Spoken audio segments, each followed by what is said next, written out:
Why do some of the most intelligent, capable, and dangerous minds in history never sit on the throne, yet control everything around it? Today, we'll uncover the invisible trap of power, the illusion that destroys kings, ruins leaders, and exposes those who desire control too openly. This is not about how to gain power. It's about how to avoid being destroyed by it. Men are not ruined by their enemies, but by their own display of strength. In the courts of Florence, I once observed, those who spoke least were feared most. Those who sought power directly were the first to fall. Power, my friend, is like a fire. It illuminates your path when you master distance, but consumes you if you stand too close. Today, we decode the Machiavellian art of evading power's trap, how dangerous minds stay untouchable, unseen, and unburned by the very flame that devours the ambitious. The moment you show your hunger for power, you've already lost it. The greatest minds in history understood one truth that most people still ignore: the moment the world senses that you want power, it begins preparing to destroy you. The desire for power is not just dangerous, it's radioactive. It glows. And that glow attracts rivals, skeptics, and silent assassins who see your ambition as a threat to their own stability. The truly dangerous mind, the Machiavellian mind, knows that the first step toward control is to never reveal the desire to control. Look around. The ones who talk most about leadership rarely lead. Those who boast about being feared are rarely respected. And those who loudly chase influence end up slaves to the opinions they tried so hard to command. Visibility exposes your intentions, and intentions make you predictable. Once you're predictable, you're manageable, and power belongs to the unmanageable.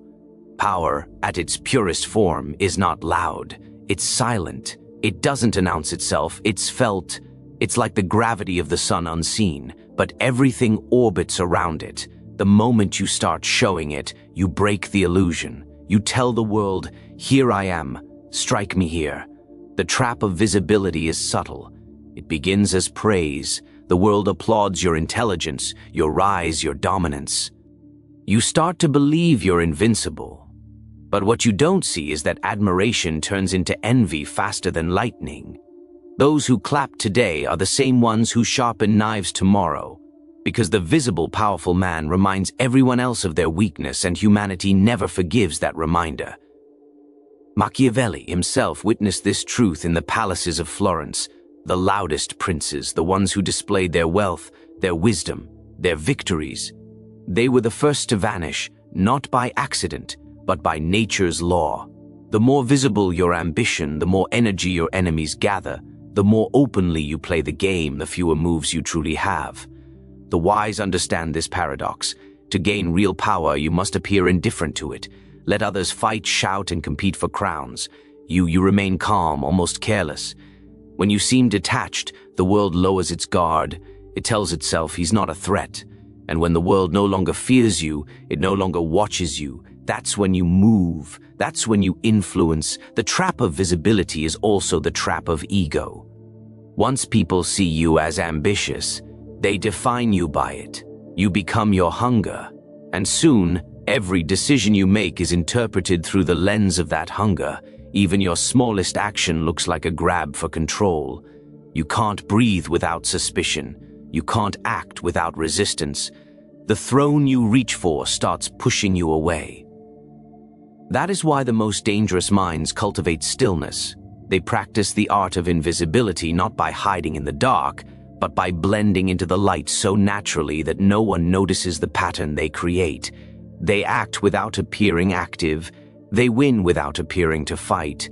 The world sees calmness, but beneath it, calculations move like silent rivers.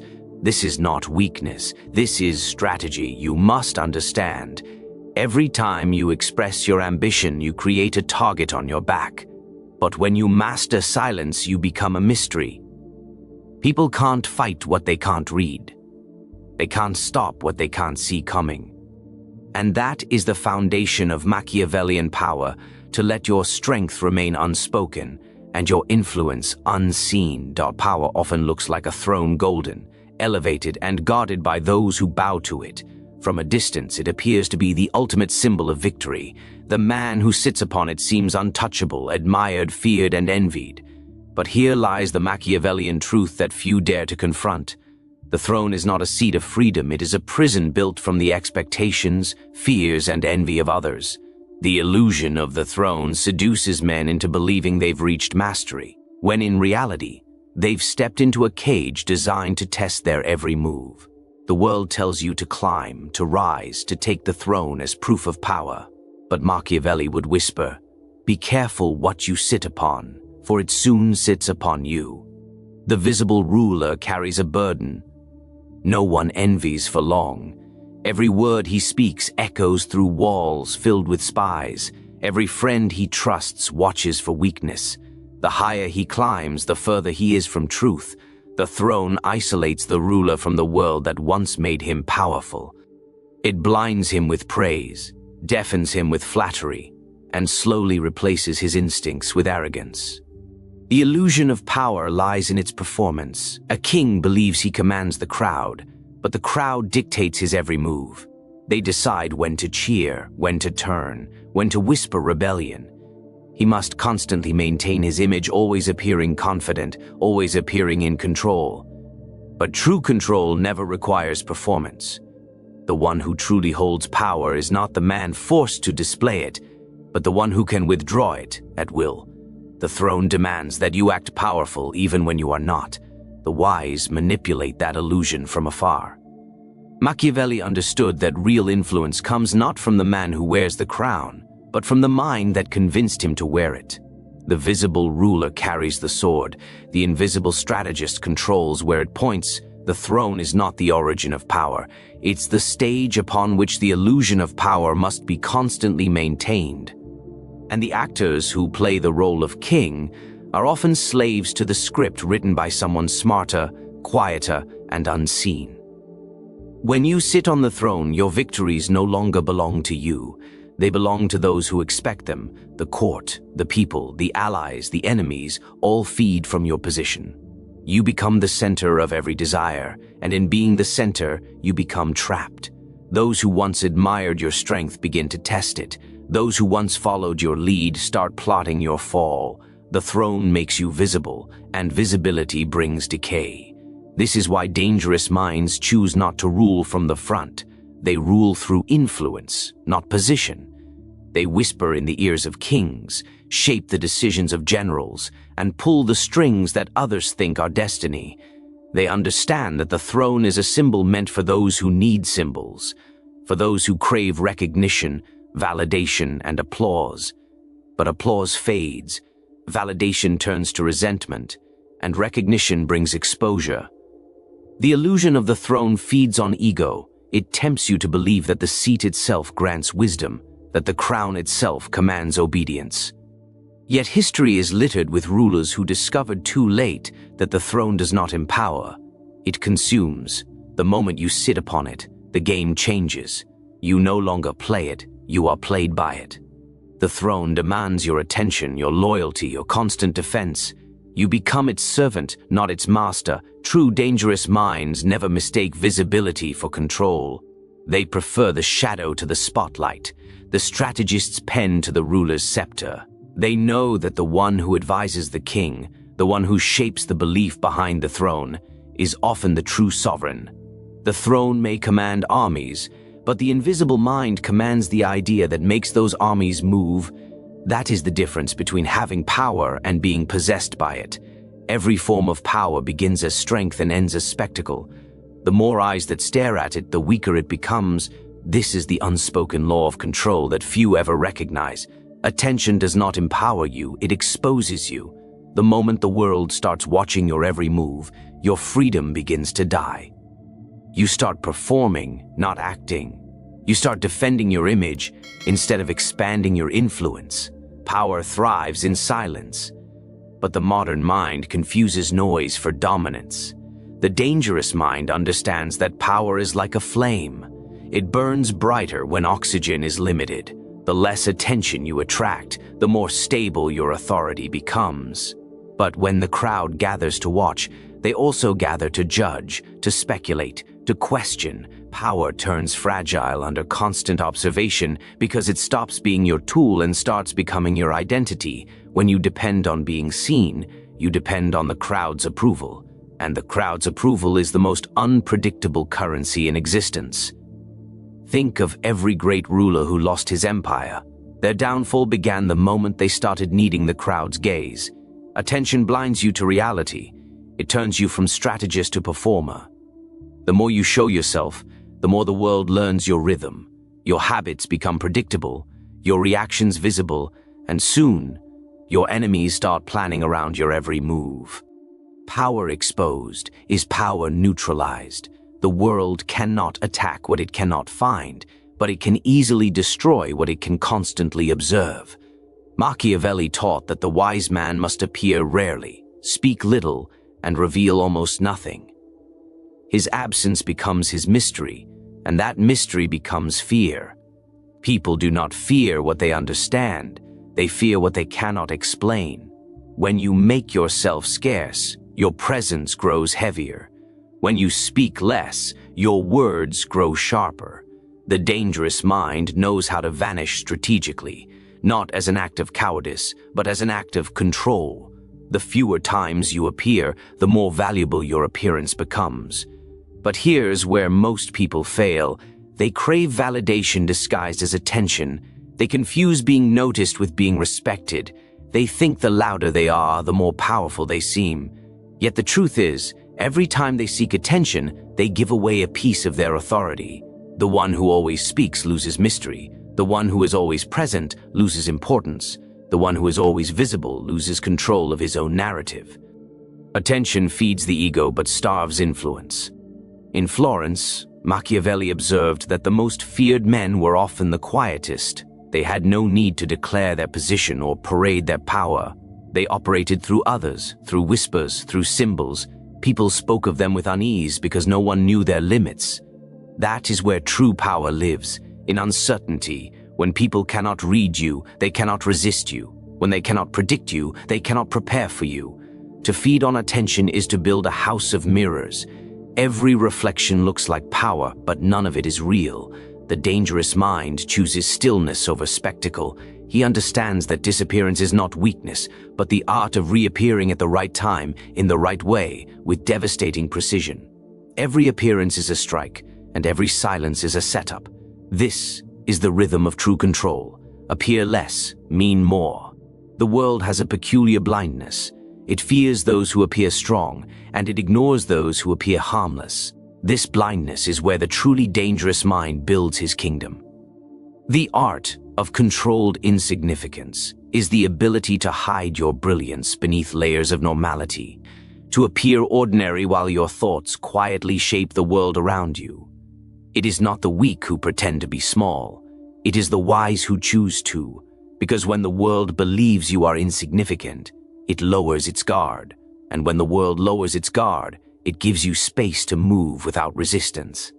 People often mistake visibility for victory. They think being recognized means being powerful, but recognition is a double-edged blade. It cuts the moment your brilliance becomes a threat. History has shown again and again that the brightest lights are the first to be extinguished. Those who announce their intelligence too loudly invite insecurity, jealousy, and sabotage. Machiavelli observed this truth in the courts of Florence, where the truly intelligent learned to wear masks. They spoke less than they knew, appeared slower than they were, and let others underestimate them intentionally. Because to be underestimated is to be protected. Controlled insignificance is not about hiding in fear. It is about weaponizing invisibility. It is about understanding that power functions best when it's undetected. The man who seems harmless can walk through doors that the feared and envied could never enter. He can observe, collect, and influence without suspicion. When others believe you are no threat, they reveal their weaknesses in front of you. They let their pride speak freely, thinking you are beneath them. But what they don't see is that you are already 3 steps ahead, quietly rearranging the board while they laugh. The dangerous mind turns insignificance into armor. He uses humility as a disguise, mediocrity as a shield, and boredom as camouflage. While others fight for attention, he gathers leverage. While others demand recognition, he collects secrets. He allows the world to label him unimportant because he understands that once you stop seeking validation, you gain the ability to move unseen. The true strategist knows that every time he acts unimpressed, uninterested, or incapable, he becomes more dangerous. The less people expect from you, the freer you become. There is also a psychological power in appearing small. When people believe you are beneath them, they show mercy instead of defense. They underestimate your intellect, your ambition, your reach. They think you are safe. But this is the beauty of controlled insignificance. You control what they see, and what they see determines how they treat you. They offer you opportunities without fear, access without suspicion, and trust without caution. Every time they think they're superior, you tighten the strings of their confidence around their own necks. Machiavelli would say that the greatest strategist is the man who lets fools believe they are wise. That belief becomes a leash. By appearing average, you draw out arrogance in others. And arrogance, once revealed, is easily manipulated. The world never learns from humility, it learns from humiliation. So, the dangerous mind avoids the spotlight, waiting patiently while others perform for it. He does not need applause. His satisfaction comes from watching others dance to a rhythm they don't know he composed. The art of controlled insignificance is the ultimate defense in a world obsessed with exposure. It allows the mind to operate freely, unharmed by jealousy and unseen by enemies. You move as if you are nothing, yet everything around you begins to shift according to your silent will. When others chase acknowledgement, you remain invisible, but your invisibility becomes your throne. Every age has its rulers, and every ruler believes he is different from those who fell before him. He believes his power will last because his control feels absolute. His people seem loyal, and his enemies appear weak. Yet history has no sympathy for the confident. It repeats its pattern with cruel precision. The tyrant always falls, not because his enemies are stronger, but because he forgets the most Machiavellian truth of all. The moment you begin to show your power, you start to lose it. Power is like a flame, beautiful, warm, and deadly.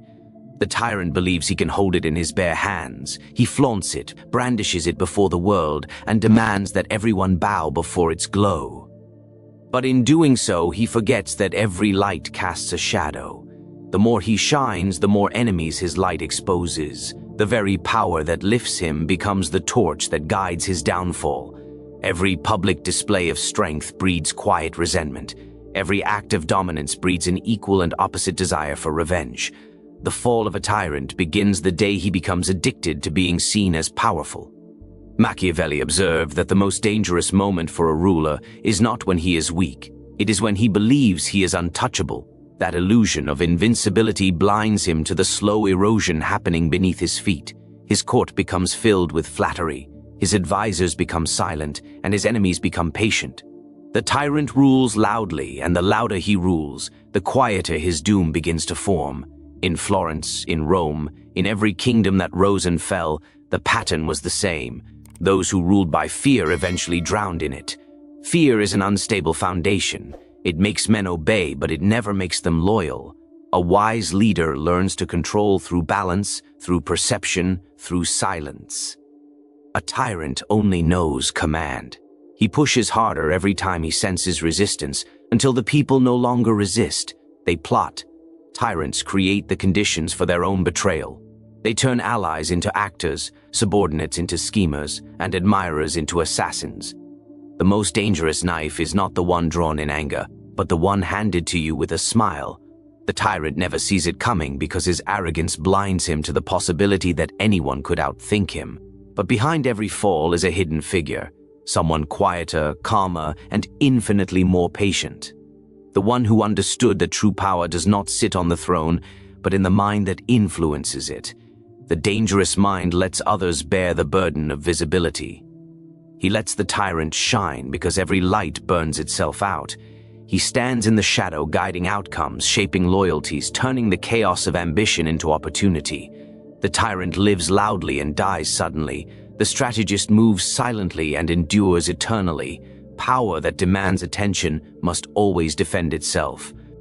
It needs armies, propaganda, and constant praise to stay alive.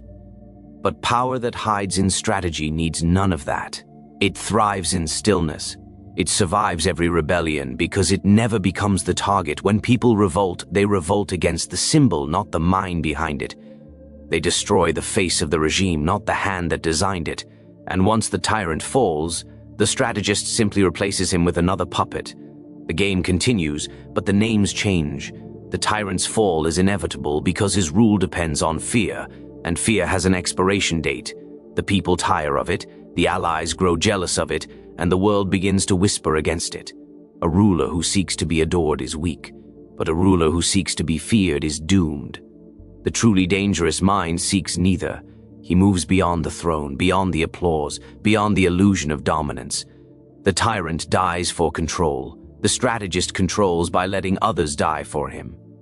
To survive among lions, one must learn the art of the serpent, to move without sound, to strike without warning, and to never reveal where the poison lies.